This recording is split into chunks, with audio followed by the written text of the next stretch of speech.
Alright, it's Cadet Hogan here, and I will be teaching a call for fire class. That's what I'm doing. And so my resources are the Ranger Handbook and GTA 17-02-015. When calling for fire, there are three separate radio transmissions. In the first one, you have the observer identification and the warning order. The second has the target location in it. The third is the description of target, method of engagement, and method of fire control. So you can see everything I just said.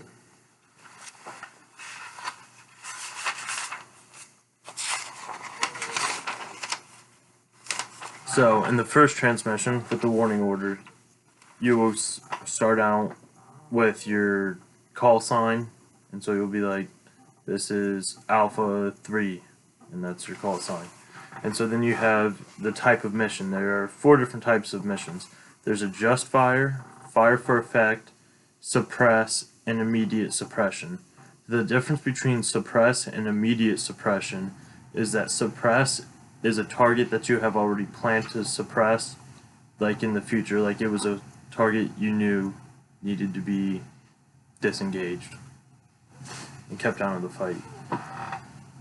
Fire for effect is when you're trying to destroy something or stop somebody very quickly. Then you have the size of an element to fire. If you don't say anything, if you omit it, it means that just one field artillery battery will fire. If you do say something, you have to request a larger size.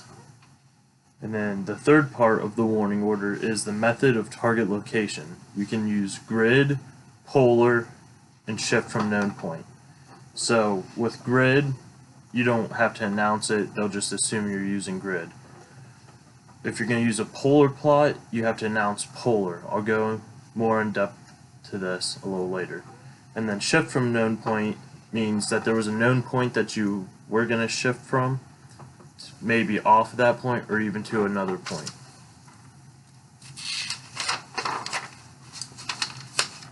In the second radio transmission, you'll have the target location. You'll have the grid in there if that's what you choose to use.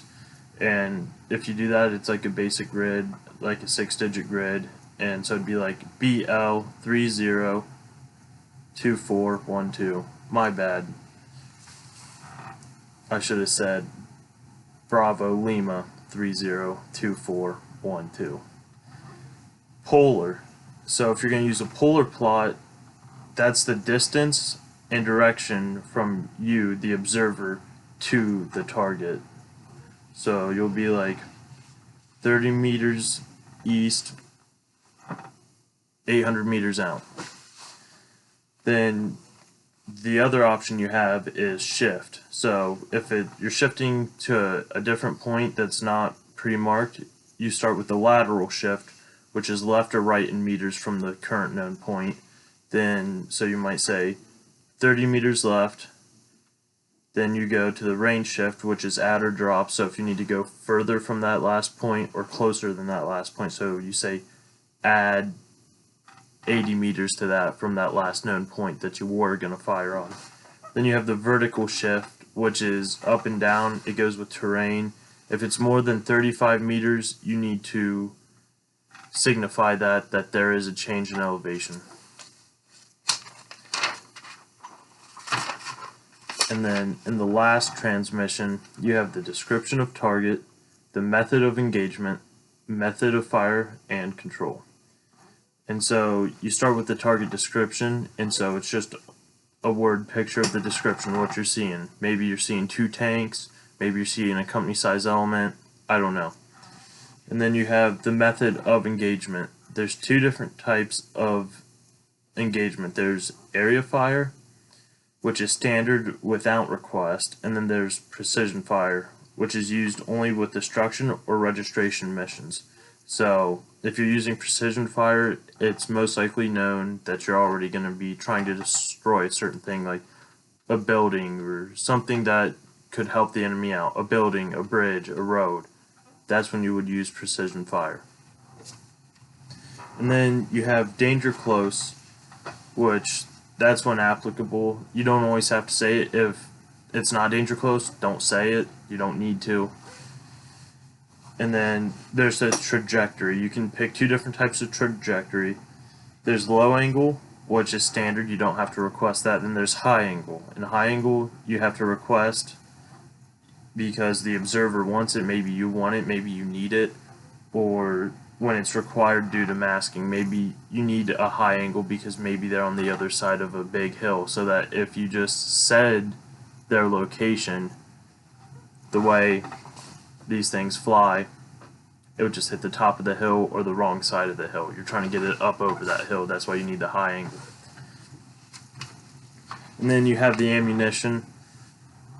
And so you have type of projectile desired in fire for effect. And so that's like if you want HE or white phosphorus, or maybe you need illumination. That's kind of, yeah, illumination would count. Or I mean, if you're training, you would want training rounds. I don't know if those exist. Type of fuse desired in fire for effect. Do you want it air burst, ground burst, delayed ground burst? You have three different options there. Then you have volume of fire desired, and you talk about the volume of fire desired in rounds per howitzer or mortar, whatever it is that's firing. And then there's the type of sheath that's desired, and parallel is the standard for that. And then we will continue with methods of fire and control. That last part I just told you was ammunition. Method of fire and control. There are three different methods of fire. There's center platoon section, which means one weapon is being fired, and that's standard for the adjustment stage. If you're trying to walk onto a target, you're trying to hit the target, only one gun's going to be firing because you don't want to just shoot everything. That doesn't make sense.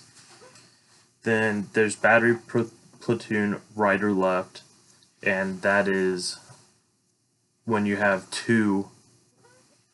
at least two guns firing. And so that's how that works. And then there's the time interval, and the time interval is how far apart you want those guns to shoot from each other. 5 seconds is standard, but maybe you need it faster, so you need them to fire faster, or maybe you need it slower. You want it to talk a little bit. And then you have the method of control. That was the methods of fire. There's fire when ready, which is standard, which just means as soon as they have all of their stuff punched in, all their numbers, they have their guns up and ready, they're just going to start dropping rounds. Then there's at my command, where you, the observer, are like, alright, fire. Because maybe you need a little bit of time, maybe you need to move back, get cover, maybe they're approaching a point that is good for them to be fired upon, the enemy. And then there's cannot be observed, which means you can't see where the rounds are going to go, so there's not really any control there because they're on the other side of a hill, so you don't know if they're hitting the target. Then there's time on target, which means that maybe there's a specific time you want those rounds to land. Maybe you're up really early doing an early mission and it's like 4 and you're trying to like bug out of a town or something, you're trying to get out, but there's a building in that town that needs destroyed. You want to wait until you're out of that town for it to get destroyed, so maybe at 04, 05, it gets, you say, I want these rounds to land at 0405. 4:05. You want it to land at 4:05 a.m. I'm not good with military time. Because that gives you 5 minutes to get out. And then there's continuous illumination, which the director of fire controls the people commanding the guns. They'll just keep dropping illumination rounds as they see fit. And then there's coordinated illumination, which is where you, the observer, would control that. And then there's cease loading, which is where maybe you have two guns firing and maybe it's about time to stop blowing up a target. So you say cease loading, and so they'll fire the last rounds that were already loaded. And then there's check fire, which is a temporary stop. Maybe something went wrong or you need to adjust fire again. That's why you have to check fire. And so I have a sample of a call for fire. So Eagle 1, this is Bear 2, fire for effect, grid BL, Bravo Lima 302412. I'm going to restart this. Alright. First omission. Eagle 1, this is Bear 2. Fire for effect, 1 battery, grid, over. Second transmission, grid, Bravo Lima 302412, over. Third transmission, company size, enemy on foot, area fire, high explosive, round burst. 2 rounds per howitzer. Platoon right, fire when ready, over. And that's the end of your transmission. There were a few things that I didn't say that I told you guys because those were omitted because you don't need to say those if you don't need them. So I will show you my notes slowly so that you can see them.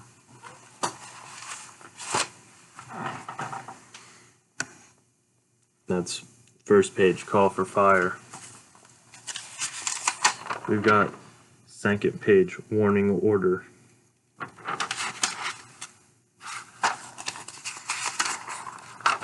We've got this page, target location.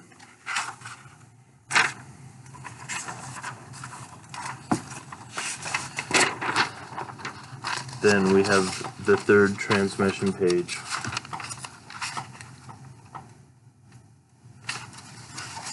And this page is continued on to the back.